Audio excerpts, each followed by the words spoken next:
క్రితము తరువాత 11వ ఆదివారము కొరకు ఏర్పాటు చేయబడిన పరిశుద్ధ లేఖన భాగములో చదువుకుందాము.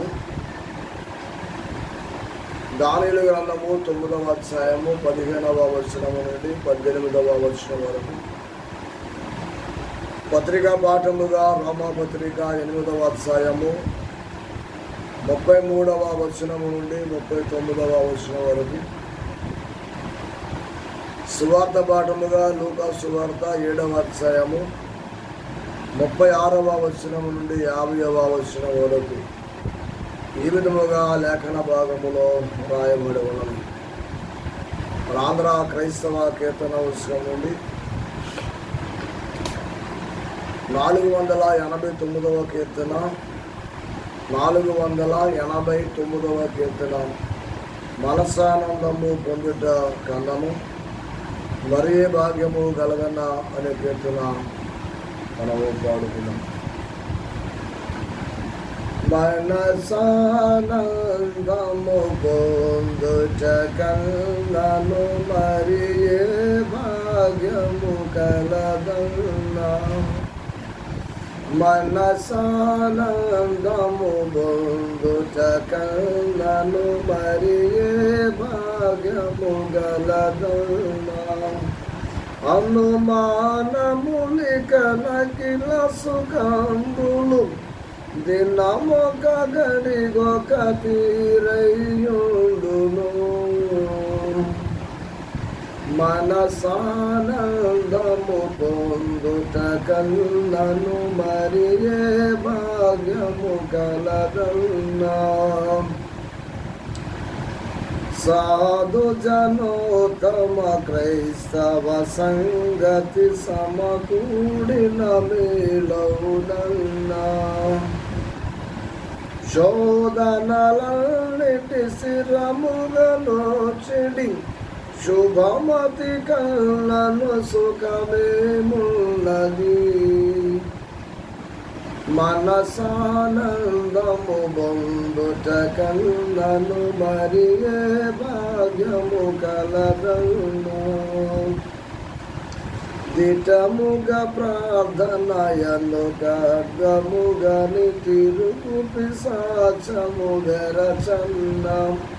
పట్టుదీతులు గల ప్రభు శాస్త్రోక్తులు బహు సంశయ సంపంకమునికించును. మనసానందము పొందుట కన్నను మరే భాగ్యము కలగన్నా. మన తండ్రి నా దేవుని నుండి ప్రభువైన యేసుక్రీస్తు నుండి కృపయు సమాధానములో మీకు కలిగినగాక.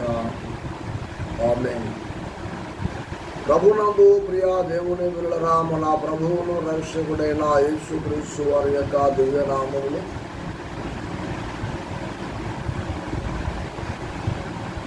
ఆంధ్ర ఎవాంజలిక లూథరన్ సంఘము కాశీపాడు గుడిమండలం పక్షముగా ఈ జీవ వాక్యము ఛానల్ వీక్షిస్తున్న శ్రోతలందరికీ,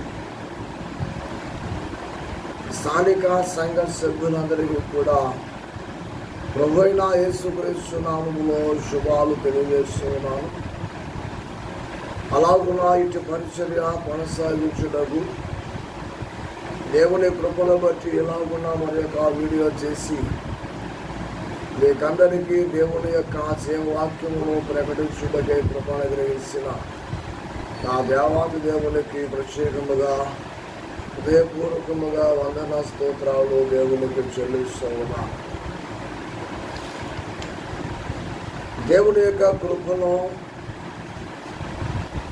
మరి యొక్క మాసములు అనగా 8వ మాసములో 2వ ఆదివారములోనికి నడిపించిన ఆ ప్రకారముగా త్రిత్వము తరువాత 11వ ఆదివారములోనికి ప్రవేశించవలసిన దేవాతి దేవుడికి మనందరి తరపున మరి కృతజ్ఞతాస్తులు చెల్లిస్తూ ఉన్నాం.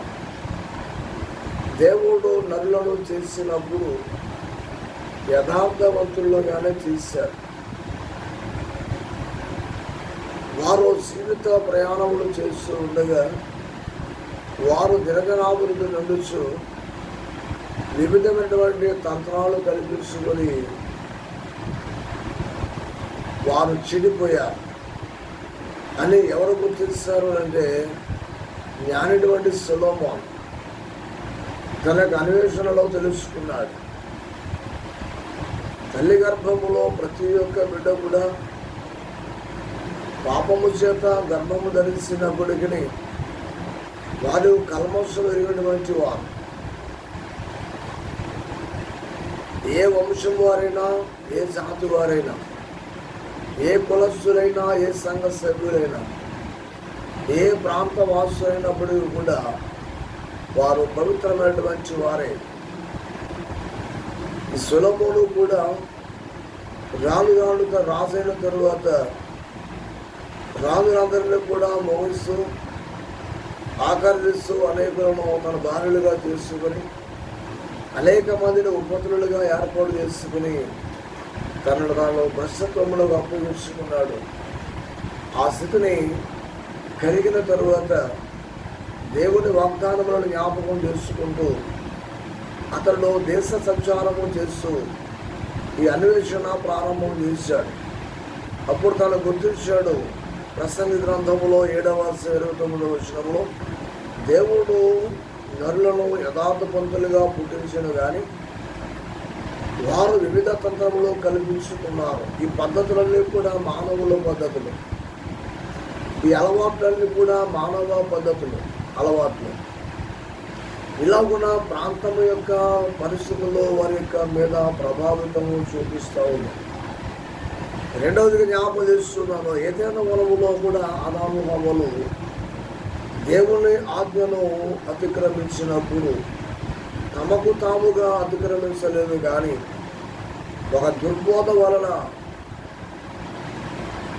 దుర్నీతి వారికి అంటబెట్టబడి దేవుని ఆజ్ఞను అతిక్రమించే విధంగా వారిలోనికి, ఆ తోటలోనికి, వారి మధ్యకు అపవాది ప్రవేశించినప్పుడు వారు దేవుని యొక్క ఆజ్ఞను తృణీకరించారు. వారు దేవుని ఆజ్ఞను అతిక్రమించారు.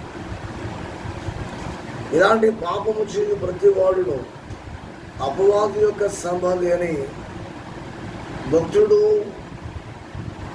ప్రభువులకు ఇస్తుడు తన తల్లికి కుమారులుగా ఎంచబడిన శిష్యుడైనటువంటి యోహానుగా రాసినటువంటి ఈ మొదటి పత్రికలో 3:8 చెప్పినటువంటి మాట, పాపము చేయు ప్రతివాడు అపవాది సంబంధి, వాడు దేవుని సంబంధి కాదు.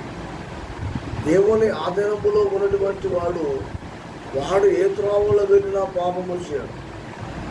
వారు ఎవరి మధ్య ఉన్నా కూడా వారు దేవుని ఆజ్ఞను తృణీకరించరు. కాబట్టి రోజు గుర్తు చేస్తూ ఉన్నారు. మీరు ఇంకా చదువుకుంటే కనుక కీర్తన గ్రంథము 119 3 చదువుకుంటే కనుక వారు ప్రయాణము చేయొచ్చు, వారు మార్గములలో వెలుచుండగా ఏ పాపమును చేరన్నాడు. దేవుని స్తోత్రం చెప్పండి. దేవుని వాక్యము మన హృదయములో లేనప్పుడు, దేవుని ఆధీనములో మనము లేనప్పుడు ఈ తప్పిదాలు జరుగుతున్నాయన్న విషయాన్ని జ్ఞాపకం చేసుకోగా తప్పదు. పాపము చేయడం ద్వారా ప్రతి మానవుడు కూడా దేవునికి దూరం అయిపోతూ ఉన్నాడు. దేవునితో ఉన్నటువంటి తత్సంబంధాన్ని కోల్పోయాడు. కనుక పాపము చేశాడు లేక పాపము చేయవాడు దేవుని యొక్క రాజ్యములకు కూడా వారసులు కానేరరు. మీరు చదువుకోండి. కొరింథీ రాసిన మొదటి పత్రిక 6:9, గలతీ రాసిన పత్రిక 5:19 పాప నియమములు శరీర కార్యములు నెరవేర్చినటువంటి వాడు దేవుని రాజ్యమునకు వారసుడు కాలేడన్న మాట జ్ఞాపకం చేస్తున్నాం. అయినా దేవుని బిడ్డలారా, అందరము పాపులమే. దేవుని యొక్క వాక్య ప్రకారము ఏ భేదము లేదు. అందరిలో పాపము చేసి దేవుడికి లభించిన మహిమను పొందలేకపోతున్నాడని రామపత్రిక 3:23 చదువుతూ ఉంటాం. ఇట్టి పాప నియమములో ఉన్నటువంటి మనము దేవుని ప్రేమను పొందాలంటే మనం ఏమి చేయాలి? దేవుని యొక్క ప్రేమను పొందాలంటే మనము గుర్తించవలసిన కొన్ని విషయాలు ఉన్నాయి. దేవుని ప్రేమను పొందాలంటే మనము ఒప్పుకోవలసినవి కొన్ని ఉన్నాయి. దేవుని ప్రేమను మనం పొందాలంటే మన జీవితంలో జరిగించిన ప్రతి చెడ్డ కార్యమును బట్టి దేవుని సన్నిధిలో పశ్చాత్తాపడవలసినటువంటి అవసరత ఉంది. అదే ఈ 3 పాఠాలు మనకు తెలియపరుస్తూ ఉన్నాయి. పాత నిబంధన పాఠములో దానియేలు పితరుల పాపమును గుర్తించాడు, తమ కాలములో చేస్తున్న వారి పాపను గుర్తించాడు. మేము పాపము చేస్తున్న వారమని దేవుని సన్నిధిలో ఒప్పుకుంటూ ఉన్నాడు. సువార్త పాఠములకు వస్తున్నప్పుడు పాపమును ఒప్పుకొని పాపమును బట్టి పశ్చాత్తాపడాలని యేసుక్రీస్తు ప్రభు ఆ యొక్క సువార్త ద్వారా మనకు నేర్పుతూ ఉన్నాడు. రాసినది లోకైనప్పుడు కూడా నేర్పినది మాత్రము శివాధిపతి దేవుడు. 3వదిగా పత్రిక పాఠములు చూస్తున్నప్పుడు పాపమును ఒప్పుకొని విడిచిపెడితే దేవుని ప్రేమను మనల్లో ఏమాత్రము కూడా వదలదు అని మనకు చేస్తాను. దేవుని ప్రేమ మనల్ని వదలదు, విడిచిపెట్టదు. ఆ ప్రేమ మనతోనే ఉంటుందన్న విషయాన్ని నేను జ్ఞాపకం చేస్తూ ఉన్నాను. కాబట్టి ఈ రోజున పాత నిబంధన వాక్యంలో కొద్ది నిమిషాలు దేవుని యొక్క వాక్యమును ధ్యానిద్దాం. పాపమును గ్రహించాలి. దేవుని సన్నిధిలో వచ్చిన ప్రతి మానవుడు, ప్రతి విశ్వాసి కూడా ఏం ఒప్పుకోవాలంటే పాపమును ఒప్పుకోవాలి, పాపమును గ్రహించాలి. మనలో పాపము ఉన్నదని గ్రహించాలి, మనము పాపము చేస్తాము అని గ్రహించాలి.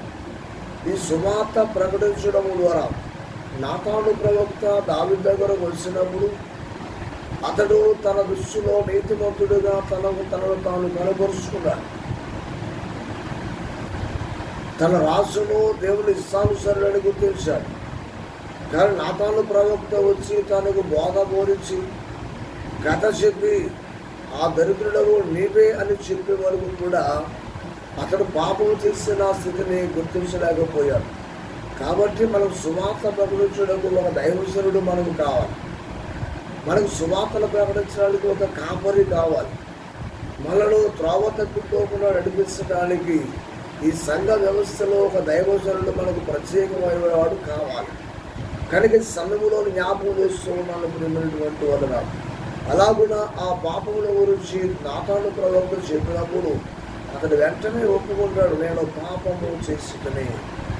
కనుక నేను పాపినని గుర్తించాను, పాపినని గ్రహించాడు. ఈ దానియేలు గ్రంథంలో 9వ అధ్యాయం 11వ వచనంలో దేవుడు కూడా పాపమని గ్రహించిన వాడు దానియేలు. లోకములో భక్తులందరూ ఉన్నారు, లోకములో క్రైస్తవులందరూ ఉన్నారు, లోకములో ఎందరో సంఘాలలో విశ్వాసులు ఉన్నారు, ప్రార్థనా పరులందరూ ఉన్నారు. కానీ అయినా అందరము కూడా పాపులమే. ప్రార్థించిన ప్రతి ఒక్కరము కూడా పాపులమని ఒప్పుకోలేకపోతున్నాం. అయ్యా మాలో ఉన్న పాపాన్ని తీసివేయమని చెప్పలేకపోతున్నాం. అది కావాలి ఇది కావాలి అడుగుతున్నాము, కానీ వారిని కాపాడు వీరిని కాపాడు చెబుతున్నాము. కానీ సిలువలో ఆ 2వ దళాలను మోస్తూ ఉన్నప్పుడు తన రక్షణ కోరాడు, కానీ లోక రక్షణ కోరలా. దేవుని స్తోత్రం చెప్పండి.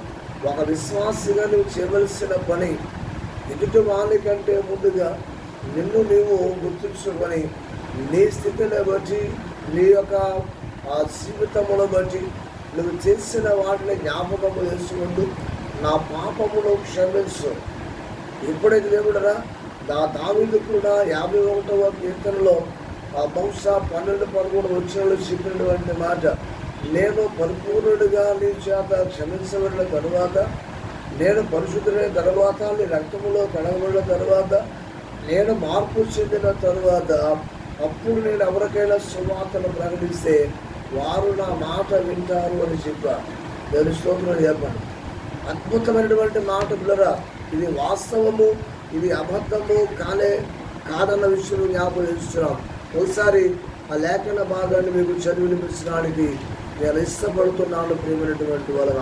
ఎందుకనంటే కొన్ని అవసరమైనటువంటి మాటలు తప్పకుండా మనము వాటిని జ్ఞాపకం చేసుకోవాల్సినటువంటి వారముగా వారు ఉండాలని జ్ఞాపకం చేస్తూ ఉన్నాం. చదవండి తెలుగు 14వ వచనంలో 14 కాదు కానీ 12వ వచనంలో చదువుతున్నాం. రక్షణానందము నాకు మరలా పుట్టించుము, సమ్మతి గల మనసు కలిగ దేశంలో మనుషులు అప్పుడు అతిక్రమము చేయు వారికి నీ త్రోవలను బోధించదను, పాపులో నీ తట్టు తిరుగుడులో. ఎప్పటికీ నేను రక్షణ రక్షణలో పరిపూర్ణుడయ్యానో అప్పుడు నేను సువార్త ప్రకటిస్తే అప్పుడు వారిని బోధ వింటారు అనేటువంటి మాట దావీదు గారు గుర్తించి ఎంత పశ్చాత్తాపడి ఉంటాడు. ఒకసారి మిమ్మల్ని మీరు ఆలోచన చేసుకున్నాడు. కనీసము దేవుడు బిడ్డగా మన పాపముల విషయంలో, మన అవసరాల విషయంలో మనము అసలు దుఃఖము అనేది నువ్వు కలిగి ఉన్నావా? దుఃఖ స్వరములతో మనం ప్రార్థన చేయగలుగుతున్నామా?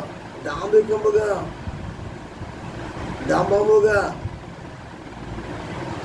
నైస్గా, స్మూత్గా, రకరకాల భావాలతో మనం ప్రార్థన చేసి మనుషులు వారికంటే నేను స్పష్టంగా మాట్లాడానని, వారికంటే నేను బాగా ప్రార్థన చేస్తానని, వారు బాగా ప్రార్థన చేస్తా అనిపించుకునేటువంటి విధంగా మనం ప్రార్థన చేస్తామనేమో కానీ నేను జ్ఞాపకం చేస్తున్నా ప్రియమైనటువంటి వారు. కనుక ఈ యొక్క దానియేలు చేసిన ప్రార్థనలో మనం గుర్తించవలసిన విషయం ఏంటంటే కూడా పాపులమని చెప్పుకోవడానికి ఏ ఒక్క విశ్వాసం కూడా ఒప్పుకోలేకపోతున్నారు. ఆ మాట తమ పెదవుల గుండా రానివ్వలేకపోతూ ఉన్నారు. కనుక యోహాను రాసిన మొదటి పత్రిక 1:8 మనము పాపము లేని వారి మనం చెప్పుకుంటే మనకంటే దౌర్భాగ్యుడు మరొకడు ఉండడని చెప్పాం. మనము మనలో పాపము లేదని మనం అనుకున్నా, పాపము లేదని చెప్పుకున్నా,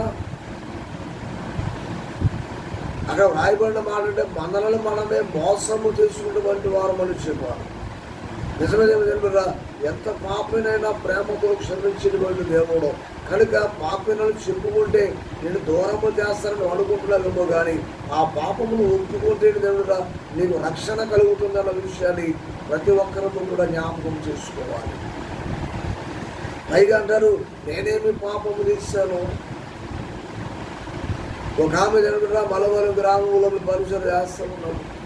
ఈ పాపములు ఒప్పింపజేసే క్రమంలో స్తుతి ఆరాధనలో తిన్న పాపములు ఒప్పుకుంటే పాపాలు గురించి పదే జ్ఞాపకం చేస్తూ దేవుని యొక్క సముఖంలో ఆత్మ ద్వారా నడిపిస్తూ ఉన్నప్పుడు ఒక ఆమె ఉంటుంది ఏం పాపము చేస్తామని ఒప్పుకోవాలి, మాలో ఏ పాపం ఉందని మేము పాపమని మేము ప్రార్థన చేయాలని చెప్పి దేవుడు తిరస్కారము చేసింది. తక్కువ సమయంలో దేవుడు ఆమెను దేవుడు పిలుచుకున్నాడు. మూర్ఖముగా బ్రతకండి కానీ అంత మూర్ఖముగా బ్రతకవద్దు. ఈరోజు జ్ఞాపకం చేస్తున్నకు పైగా 8వ గ్రంథంలో 8వ అధ్యాయంలో 6వ వచనంలో ఒకవేళ ఎక్కడ ఈ మనుషుల మధ్య మాట్లాడుతున్నా ఈ మనుషులను బుకాయిస్తామని అనుకుంటే దేవుడు వినడం లేదని మీరు అనుకుంటున్నారేమో. ప్రవక్తని బట్టి ఈ 8వ గ్రంథము ద్వారా 8వ అధ్యాయంలో 6వ వచనం చెప్తున్నాడు, నేను చెవిలోకి వారి మాటలు విని ఉన్నాను. వారందరూ కూడా పనికి మారిన మాటలు రాడుకొని ఇచ్చినారు. దాని స్తోత్రం చెప్పండి. ప్రవక్త మూలముగా ప్రవక్త ద్వారా మానవులు మాట్లాడే ప్రతి మాట కూడా దేవుడు వింటున్నాడు. ఒక దైవజనుడితో ఒక వ్యక్తి మాట్లాడే ప్రతి మాట వింటున్నాడు. ఒక దైవజనుడు సంఘములో బోధించే ప్రతి మాట దేవుడు వింటున్నాడు. మనకు అవసరమైనప్పుడే ఎదుటి వారి మీద నేరం మోపినప్పుడే దేవుడు వింటున్నాడు, దేవుడు చూస్తున్నాడని ఎదుటి వారి గురించి మాట్లాడుతున్నామేమో కానీ నీ మాటలు కూడా వినాలని సత్యాన్ని మరిచిపోదన్న విషయం జ్ఞాపకం చేస్తుంది. అపోస్తలుడైన పౌలు గారు పాప నియమముల గురించి చక్కగా బోధించారు. పాపము యొక్క జీవితంలో ఎలాగ ఏలుబడి చేస్తుందో తను చక్కగా వర్ణించాడు. రామపత్రికలో 7వ అధ్యాయం 23వ వచనంలో, రామపత్రిక 7వ అధ్యాయం 14వ వచనంలో చెప్పండి దేవుడా, ధర్మశాస్త్రము ఆత్మ సంబంధమైన యుగము అయితే నేను పాపమునకు అమ్మబడి శరీర సంబంధమైన యుగ మంచి చేయాలనిపిస్తుంది కానీ చేయలేకపోతున్నా. మంచిగా ఉండాలని అనుకుంటాడు కానీ మంచిగా ఉండలేకపోతున్నాను.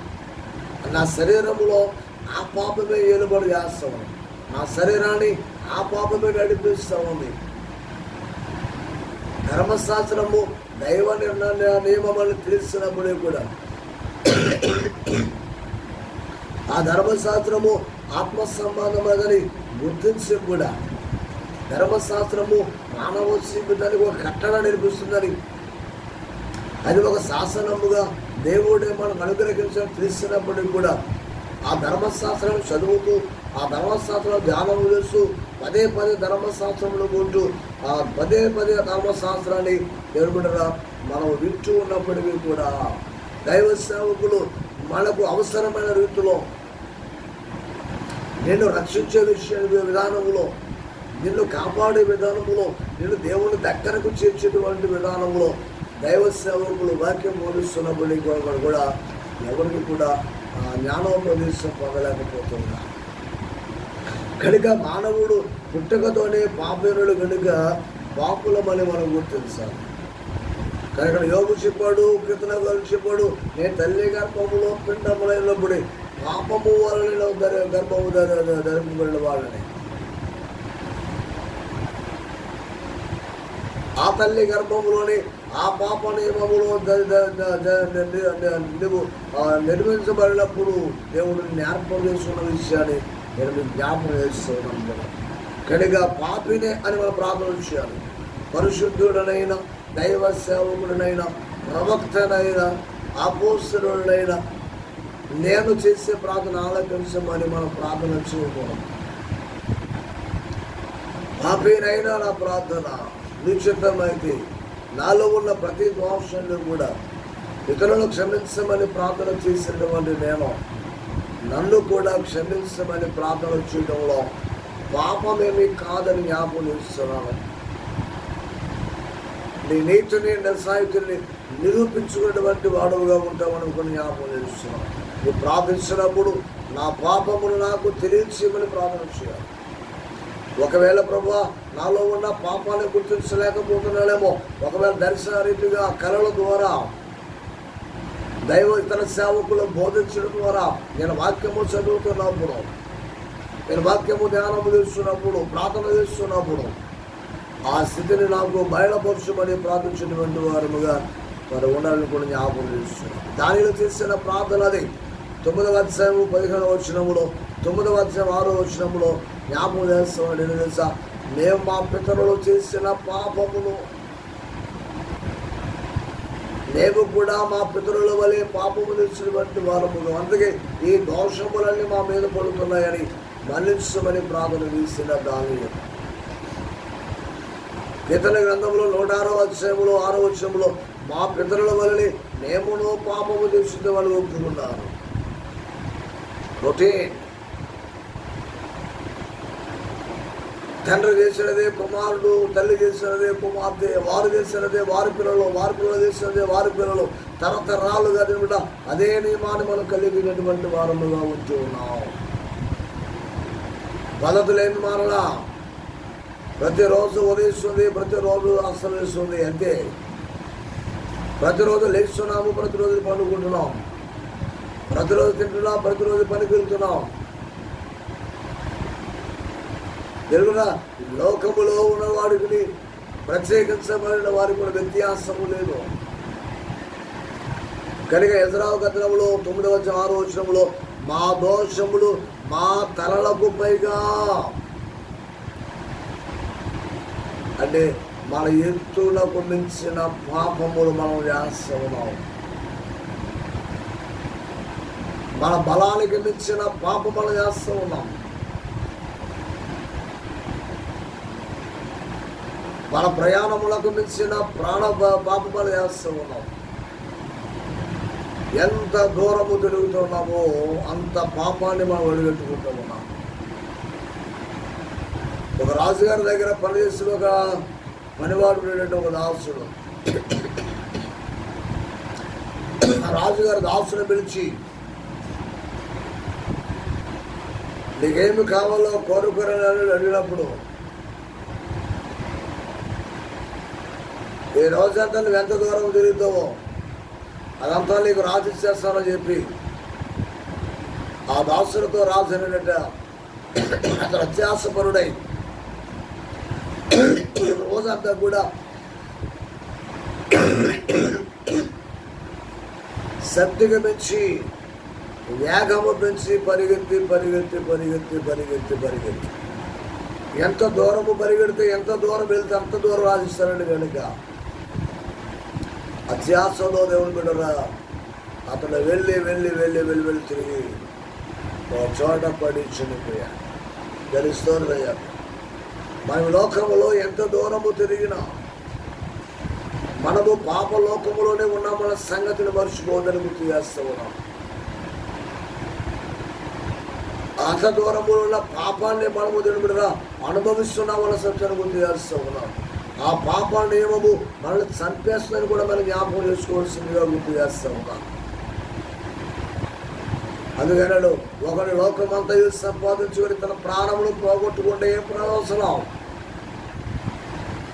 ధనవంతులు కూడా అపేక్షిస్తున్నారు, కానీ దేవుని రాజ్యములకు వారసులు కావాలని ఎవరు కోరుకోవడంలా. గొప్పవారముగా అగుపడాలని చూసుకున్నారు, కానీ నేను దాసునిగా దేవుని పరిచరించేటువంటి ఆలోచన ఒక్కరికి లేదు. సుఖముగా బ్రతకాలనుకున్నారు, కానీ దేవుని కొరకు నేను కష్టపడాలనేటువంటి ఆలోచన ఒక్కరికి లేదు. ఒక దైవజనులకు లేదు. అసలు దౌర్భాగ్యపు స్థితి అంతా కూడా కాపరులను బట్టే, దైవ సేవకులను బట్టే. అత్యాశకు పోవడం, అతిగా కష్టపడడం, వ్యర్థమైన మాటలు చెప్పడం, రకరకాలుగా కూడా గుర్తు చేస్తూ ఉన్నాం. కనుక నెహెమీయా గ్రంథములో 1వ అధ్యాయములో 6-7 వచనం జ్ఞాపకం చేసి, నేనును నా తండ్రి ఇంటి వారును పాపము చేసిన వారు మనం ఒప్పుకుంటూ ఉన్నారు. పితరుల వల్లే పాపము చేయటము కాదు, కానీ పితరులు చేసిన పాపములు జ్ఞాపకం చేసుకొని, అయ్యా నేను కూడా అదే పాప నియమములో ఉన్నాను, నా తండ్రి చేసిన పాపములు క్షమించండి, నా తండ్రి దోషముల మీదకు రాకుండా నా పాపములు కూడా మన్నించి, నా పాపముల వల్ల నా పిల్లలకు వాటిని సంక్రమించకుండా వాటిని క్షమించమని ప్రతి తల్లిదండ్రులు కూడా ప్రార్థన చేయాలి. ఇర్మియా గ్రంథములో 3వ అధ్యాయంలో 25వ వచనం మనం చూస్తూ ఉన్నప్పుడు, మనము మన పితరులలో మన బాల్యము నుండి నేటి వరకు కూడా అదే క్రమాన్ని కొనసాగిస్తూ ఉన్నాం. రైలు పట్టా అంటే రైలు వెళ్ళట్టు, మనసులో నిబ్బరమైన మార్గంలో నడవడంలా, వంకర త్రోవలు, తప్పుడు మార్గములు,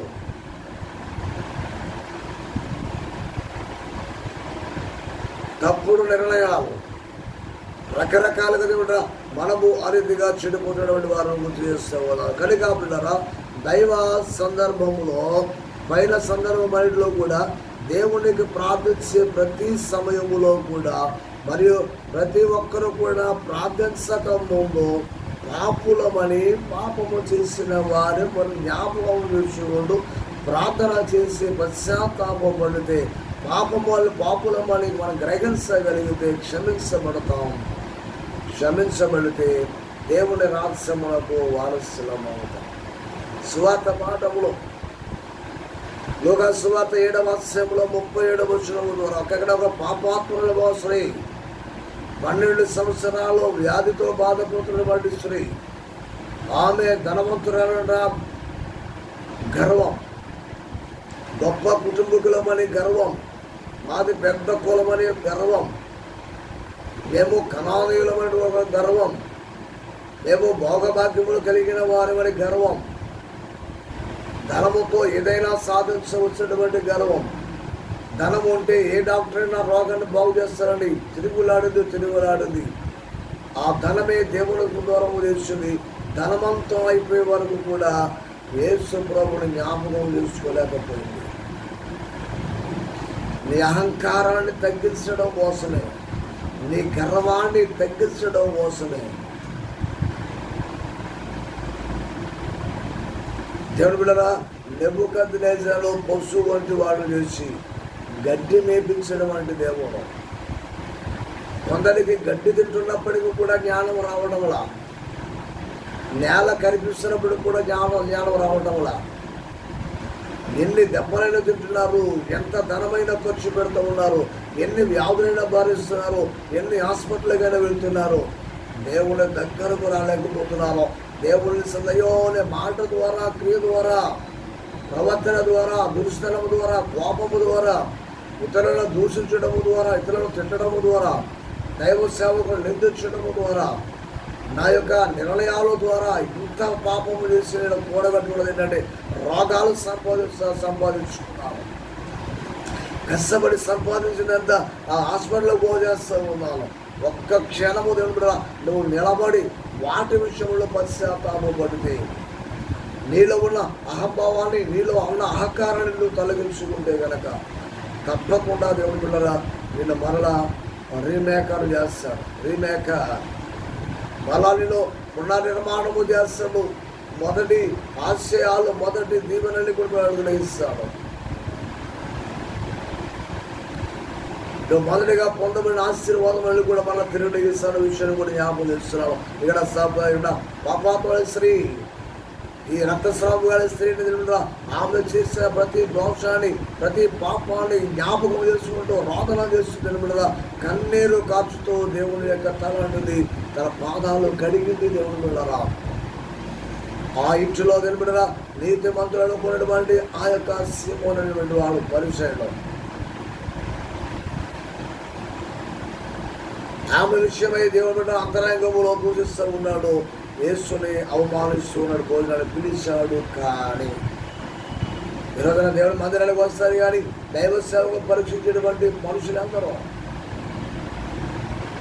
దైవ సేవకునికి సహాయము చేయము కానీ, దైవ సేవకునికి తెలిపిన మనము భిక్షము పెట్టము కానీ, దైవ సేవకునికి సహాయము చేయము కానీ, దైవ సేవకులను చూసి అసూయపడేటువంటి వారి అందరూ దైవ సేవకుని కష్టాన్ని గుర్తించము కానీ, దైవ సేవకునికి వచ్చిన పేరును చూసి సహించినటువంటి విశ్వాసులు అందరూ అలా ఉన్న దేవుడు మందిరంలోకి రావటమే ప్రత్యేకత కాదు, కానీ వచ్చినటువంటి వాడు నీలో మన పరిశుద్ధిని చెంతకు వచ్చాం, పరిశుద్ధిని మనం చేర్చుకున్నాం, పరిశుద్ధిని దగ్గర ఉన్నాం, మన పరిశుద్ధిని సంపాదించుకోవాలని కోరుకోవాలి. అప్పుడే కథసేపాడు దేవుడు ఆ కథ ఏమన్నాడు దేవుడు రుణాల గురించి మాట్లాడాడు. ఒకరికి 50, ఒకరికి 500 అని చెప్పాడు. ఇతరులను యజమానుడు క్షమించడం. ఎవరు ఎక్కువ ప్రేమిస్తారు అంటే ఎక్కువగా క్షమించబడ్డవాడు కదా, వాస్తవమే కదా. ఆమె విస్తారముగా పాపము చేసింది, విస్తారముగా కన్నీరు కాచినయ పశ్చాత్తాపడుతుంది, క్షమించమని ప్రాధేయపడుతుంది. నువ్వు పిలిచావు, కాలకు నిలిచావా? నువ్వు పిలిచావు తుడుచుకోవడానికి టవలు ఇచ్చావా? నువ్వు పిలిచావు త్రాగడానికి మంచినీళ్ళు ఇచ్చావా? కానీ ఆమె వచ్చినది మొదలుకొని ఆమె చేసే పనిని ఆకలి తీర్చింది, నన్ను అభిషేకించింది, పశ్చాత్తాపడింది కనుక ఆమె విస్తారమైన పాపంలో క్షమించబడ్డాయని చెప్పాం.